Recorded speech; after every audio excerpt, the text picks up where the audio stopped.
Well, we know parents and caregivers have a lot on their minds when it comes to choosing the right school options for their kids. When talking to parents, many have told me their concerns about the social or emotional impacts of missing out on in-person learning. So I talked to a therapist about the benefits and downsides to learning at home and in the classroom.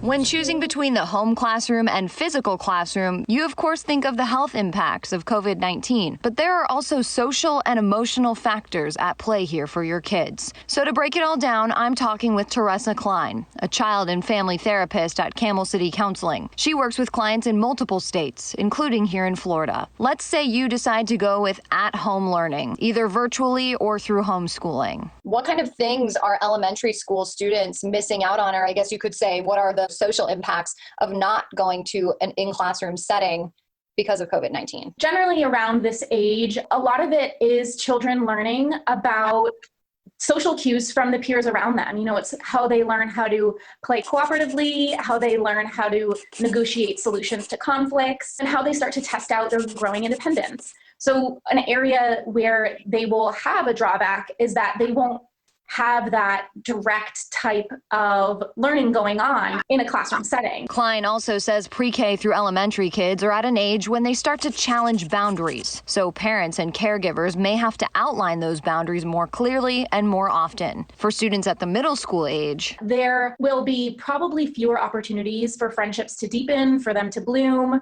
There's the possibility for an increase in disagreements in the home just because kids are going to be figuring out who they are. She also says you may start to see more withdrawn behavior because this age group, along with high schoolers, really value those peer-to-peer relationships, sometimes more than family ones. For high schoolers, it's also about losing out on their independence. You know, what with learning how to drive, relying more on friendships, having those extracurricular activities, sports clubs, all of that. So taking some of those things out of the equation will definitely have an impact on kids socially. But no matter the age of your student, Klein says there are some great social and emotional benefits to at-home learning. For the littler ones, it starts with having more family time. Those caregivers will be able to have a greater influence on their kids' social and emotional development. So things like emotional regulation, learning coping skills, more opportunity to give the child more autonomy, more independence. Moving into the older age groups, Klein says parents and caregivers will have more time to engage with their kids on a deeper level. It also protects vulnerable kids from social stressors in the classroom. Things like bullying, peer pressure, social anxiety, or difficulty